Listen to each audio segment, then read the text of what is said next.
జై భీమ్ దినపత్రికలోని ప్రధాన వార్తలు ప్రధాన అంశాల భాగంగానే జై భీమ్ దినపత్రికలోని ప్రధాన వార్త తెలుగు రాష్ట్రాల్లో జరుగుతున్నటువంటి ఇసుక మాఫియా భయంకరమైనటువంటి ఇసుక మాఫియా ఈరోజు ఉన్నటువంటి పరిస్థితిలో చూసుకున్నట్లయితే తెలుగు రాష్ట్రాలకు సంబంధించినటువంటి ఒక మాఫియా బలంగా ఉంది. ఆ మాఫియా ఏదంటే ఇసుక మాఫియాతో పాటు రాజకీయ నాయకులు కుమ్మక్కై రాజకీయ నాయకుల అండదండలతోనే భారీ స్థాయిలో ఇసుక మాఫియా ఇస్తారు. విజిలెన్స్ అధికారులు కూడా పట్టించుకోరు. అక్కడ ఉన్నటువంటి ఎవరైతే రెవెన్యూ డిపార్ట్మెంట్ కూడా పట్టించుకోదు. విచ్చలవిడిగా స్థానికంగా ఉండేటువంటి ఎస్ఐల సహకారంతో పోలీసు ఉన్నతాధికారుల ప్రమేయం ఏం లేకపోయినప్పటికీ కింది స్థాయి పోలీస్ అధికారులు మామూలు మత్తులో వాళ్ళను పెట్టుకొని వాళ్ళతోనే డబ్బులు దండుకొని వాళ్ళతోనే పనులు చేయించుకునే పద్ధతి. ఇది రెండు ప్రభుత్వాల మీద కూడా పెద్ద నష్టం జరిగేటువంటి ప్రమాదం ఉంటాయి. ఈ నష్టం కూడా భారీ స్థాయిలో ఉన్నటువంటి క్రమంలోనే ఇది భారీగా జరిగేటువంటి నేపథ్యం. అందుకోసమే ఇసుక మాఫియాకు ఇంటింట దోస్తులైనటువంటి నేపథ్యం ఉంది. ఈ తెలుగు రాష్ట్రాల్లో ఉన్నటువంటి ప్రధాన వార్త ఇసుక క్వారీ నిర్వహణ అధికారులు ఇంటికి పైసలు పంపాల్సిందే. ఇసుక మాఫియాను అరికట్టడం ఎవరి తరం కావడం లేదు. ఇందిరమ్మ ఇళ్ల నిర్మాణం కోసం ప్రభుత్వం ఉచితంగా ఇసుక రవాణా చేస్తుందా? పచ్చని ప్రాంతాలు ఇసుక తవ్వకాల రూపంలో బొందలవుతున్నాయా? పోలీసులు అయితే దగ్గరుండి మరి ఇసుక దందాకు సహకరిస్తున్నారా? తెలుగు రాష్ట్రాల్లో ఎక్కడ చూసినా ఇసుక మాఫియాదే హవా. కుల సంఘాలు గమ్మునున్నాయి, పోరాట సంఘాలు పట్టింపు లేకుండా ఉన్నాయి. ట్రంకుల మోత తల్లెలుతున్న గ్రామాలు ఇసుక దందాలో ఎస్ఐ స్థాయి అధికారులదే హవా నడుస్తుంది. రెవెన్యూ ఇరిగేషన్ శాఖలు ఉన్నట్టా లేనట్టా డాక్టర్ బరిగెల శివ ప్రధానంగా రాసిన నేపథ్యం. ఒక పక్కన ఇరిగేషన్ శాఖలు ఏం చేశాయి, ఇసుక క్వారీలు ఇష్టానుసారంగా తీసుకునే నేపథ్యంలో ఒక పక్కన భయంకరమైన పరిస్థితులు, ఒక పక్కన పీడీ యాక్ట్ కేసులు పెడతా ఉంటారు, ఒక పక్కన ఎన్నో రకాల మాటలు చెప్తా ఉంటారు. పోలీసు ఉన్నతాధికారులు అవలంబించేటువంటి తీరు కానీ కింది స్థాయి అధికారులు ఎస్ఐ స్థాయి అధికారులు సిఐ స్థాయి అధికారులు కుమ్మక్కై మామూలు మత్తులో ఇలా ఇసుక కోరిలకు దగ్గరుండి నడిపించేటువంటి క్రమం ఉంది. నెలలకు మామూలు మత్తులో ఉన్నటువంటి పోలీసు అధికారులు నెలలకు డబ్బులు పంపించి ఇవాళ వాళ్ళు ఇసుకను ఇష్టానుసారంగా దోపిడీ వ్యవస్థకు గురి చేసిన నేపథ్యం. ఒక పక్కన ఇందిరమ్మ ఇండ్లు కట్టుకున్న నేపథ్యంలో ఉచితంగా ఇసుక పంపిస్తానని చెప్పినటువంటి రాష్ట్ర ప్రభుత్వం మరి ఎంతవరకు పంపిస్తుంది? ఇప్పటికే ఇందిరమ్మ ఇండ్లు ప్రారంభమైన ఇందిరమ్మ ఇండ్లు కూడా ఎక్కడ చూసినా కూడా ఇందిరమ్మ ఇండ్లు ప్రారంభమైన వాళ్ళు బేస్మెంట్ స్థాయిలకు వచ్చినటువంటి సందర్భాలు. మరి ఇప్పటివరకు ఎంతవరకు ఇందిరమ్మ ఇండ్లకు ఇసుకను పంపించారు, ఎంతవరకు సపోర్ట్ ఇస్తున్నారు, ఎంతవరకు సాయం చేస్తున్నారు అనేది ప్రధానమైనటువంటి నేపథ్యం.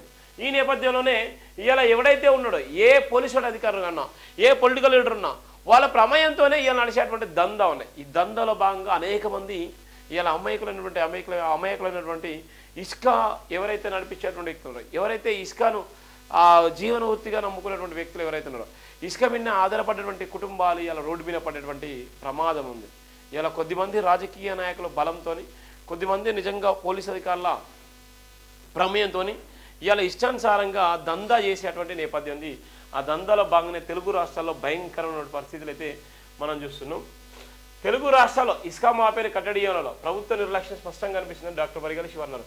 ఇసుక క్వారీలకు ప్రభుత్వాలు నిర్లక్ష్యం స్పష్టంగా కనిపిస్తుంది. డాక్టర్ బరిగెల శివ అన్నారు ఇసుక క్వారీలకు ఏ రకమైన అనుమతులు ఇస్తున్నారో, ఎన్ని చోట్ల అనుమతులు ఇచ్చారో ప్రభుత్వ అధికారులు వెల్లడించన్నారు. అధికారికంగా ఎక్కడెక్కడ ఇసుక తవ్వకాలు జరుగుతున్నాయో, అనాధికారికంగా ఎక్కడెక్కడ తవ్వకాలు జరుగుతున్నాయో ప్రజలకు తెలిసి ఉందన్నారు. సామాన్యులు చిన్న వ్యాపారాలు చేసుకుంటే తెగ ఇబ్బందులు పెడుతున్న అధికారులు కఠినమైన ఆంక్షలు వాళ్ళపై ప్రయోగిస్తూ ప్రజాభివృద్ధిని అడ్డుపడుతున్నారని లెక్కపత్రాలు లేని గాలి వ్యాపారులకు గండుగల్ల పెత్తనం ఎక్కువైపోయిందన్నారు. ప్రభుత్వ టెండర్ల కోసం అనుమతులు తీసుకుంటున్నామంటూ అధికారులతో ఏకమై ప్రైవేటు వ్యాపారాలు కొనసాగిస్తున్నామన్నారు. ఇసుక మాఫియాదారుల నుండి ప్రజలను రక్షిస్తున్నది ఎవరు, డబ్బు రాజేసుకుంటున్నది ఎవరు, ప్రజలకు తెలియాల్సిన అవసరం ఉందన్నారు. అనుమతులు లేని ఇసుక దందాను అఫిషియల్గా కొనసాగిస్తే అధికారులపై చర్యలు తీసుకోకపోవడం ఎంతటి దుర్మార్గం అన్నారు. ఇసుక మాఫియా ఆగడాలకు హద్దులు లేకుండా పోవడంతో ఎక్కడ చూసినా ఇసుక మాఫియాదే హవా కొనసాగుతుందన్నారు. గ్రామ స్థాయి నుండి పట్టణ స్థాయి వరకు కనివిని ఎరగని అక్రమ ఇసుక రవాణా దందా కొనసాగడాన్ని నియంత్రించడంలో ప్రభుత్వ అధికారులు పూర్తిగా విఫలమైనన్నారు. వేల కోట్ల రూపాయల అక్రమ ఇసుక దందాకు వేగుల వారి వాటలాగా వెగిరిపడుతూ పంచుకుంటున్నారు. ఆహార్నిశాలు శబ్ద కాలుష్యం చంపుతున్నప్పటికీ పట్టుమని సంపాదన కోసం పాకులాట వదిలిపెట్టడం లేదన్నారు. ఎవరి వ్యాపారం ఎవరికి చుట్టమనే విధంగా ఇలా దందా నడిచేటువంటి నేపథ్యం. ఒక పక్కన ఇసుక మాఫియా, ఈ ఇసుక మాఫియా ఎంత భయంకరంగా అంటే అంత భయంకరంగా ఉంటుంది. ఇవాళ ఉన్నటువంటి జేసీబీలు పెట్టుకొని క్వారీలలో ఇష్టానుసారంగా తీసుకుంటారు. అనుమతులు ఎక్కడ ఇచ్చారు, అనుమతులు ఎక్కడ పొందారు, అనుమతులు ఇచ్చినటువంటి వాళ్ళకు ఏ విధంగా అనుమతులు ఇచ్చారు, ఎంతవరకు అనుమతులు ఇచ్చారు, దానికి సంబంధించినటువంటి అధికారులు కూడా ఎక్కడ కూడా ప్రకటన చేయరు. అలానే అనుమతి లేనటువంటి క్వారీస్, అనుమతి లేనటువంటి ఇసుక డంపింగ్ యార్డ్స్ ఎక్కంచెలు చేస్తున్నారు. వాళ్ళ మీద ఎంతవరకు చర్యలు తీసుకుంటున్నారు? అక్కడ ఉన్నటువంటి ఇసుక మాఫియా జరుగుతుంటే అక్కడ ఉన్నటువంటి పోలీస్ అధికారులు కానీ, రెవెన్యూ డిపార్ట్మెంట్లు కానీ, ఇరిగేషన్ డిపార్ట్మెంట్లు కానీ, మైనింగ్ డిపార్ట్మెంట్లు కానీ ఏం చేస్తారంటే ఏం లేదు, మామూలు మత్తులో ఉన్నటువంటి నేపథ్యం ఉంటుంది. ఇలా అతి సామాన్యులు ఇలా రోడ్ల మీదనో ఇలా కనీసం పండ్లు అమ్ముకున్నా లేకపోతే అన్న చిన్నపాటి హోటల్సో గీటల్సో టీవీ ఛానల్ పెట్టుకున్నా కూడా మన మీద గులంగిరి చేసేటువంటి దౌర్భాగ్యాన్ని పరిస్థితి ఉంటుంది. ఇలా ఉన్నటువంటి నేపథ్యంలో ఇలా మండల స్థాయి ఉన్నటువంటి అధికారి, ఇలా ఉన్నటువంటి గ్రామంలో ఉన్నటువంటి చిన్నపాటి చోటా భీమ్ లీడర్ లాంటి వాళ్ళు కూడా ఇలా పెత్తనం చేస్తూ ఇలా చలాయిస్తూ ఇలా ఇష్టానుసారంగా రాజ్యాంగానికి తూట్లు పొడిచేటువంటి నేపథ్యం ఉంది. మరి ఏం చేస్తున్నారు పోలీసు ఉన్నతాధికారులు? పీడీ యాక్ట్ కేసులు పెడుతూ ఉన్నారు. ఇలా ఉన్నటువంటి నేపథ్యంలో ఇసుక మాఫియా అట్టడుగు పోయేటువంటి నేపథ్యం ఉంది. ఒక పక్కన భూగర్భ జలాలు దెబ్బతింటున్నాయి, ఒక పక్కన వ్యవస్థ అంతా అతలకుతలం అయ్యేటువంటి నేపథ్యం ఉంది. ఈ సందర్భంలోనే ఇసుక మాఫియాకు అడ్డుకట్ట వేసేది అంటే ఇలా కోట్ల రూపాయల ఇసుక మాఫియాలో బ్లాక్ మనీగా మార్చుకొని ఇష్టానుసారంగా సంపాదించుకుని దౌర్భాగ్య పరిస్థితి తెలుగు రాష్ట్రాల్లో ఉన్నటువంటి నేపథ్యం మనం చూస్తున్నాం. అందుకోసమే ప్రధానంగా ఇసుక ఏ విధంగా మాఫియా జరుగుతుందో అనేటువంటిది ప్రధానమైనటువంటి వార్త కూడా రావడం జరిగింది. అంతర్యాద దొంగల మూటతో సమానంగా ఇసుక వ్యాపారం చేయడం డబ్బుల వాట కోసమే అంటూ ప్రజలు తీవ్రంగా హెచ్చరిస్తున్నారు. అధికారులకు వ్యాపారుల వాటలు ఆ వ్యాపారులకు చెల్లించబడుతున్నాక ఉన్నతాధికారులు కనసందలో ప్రభుత్వ పెద్దల కనసందలో ఇసుక దందను కొనసాగించిన పెద్ద కష్టమైన పనేమి కాన్నారు.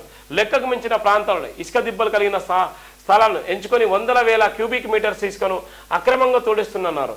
ఉదయం అనక మధ్యాహ్నం అనక రాత్రి వేళలో కూడా అక్రమ ఇసుక రవాణా దందా సునాయాసంగా కొనసాగుతుందని ప్రధాన కారణం ప్రభుత్వాలు అధికార నిర్లక్ష్యాన్ని వివరించారు. అక్రమ ఇసుక రవాణాపై చర్యలు చేపట్టిన అధికారులు లంచాలకు మరిగి ప్రత్యక్షంగా సహకరిస్తున్న తరుణంలో ఇసుక మాఫియాకు ఎక్కలేనంత రాజకీయ పలుకుబడి ఉన్నందున ప్రభుత్వ నియమాలకు విరుద్ధంగా ఇసుక తవ్వకాలు ఇసుక రవాణాను జరుగుతున్నాను. ముఖ్యంగా ఇరిగేషన్ విభాగానికి చెందిన అధికారులు అయితే కన్ను మూసుకొని పనిచేస్తున్నారని స్పష్టంగా కనిపిస్తున్నారు.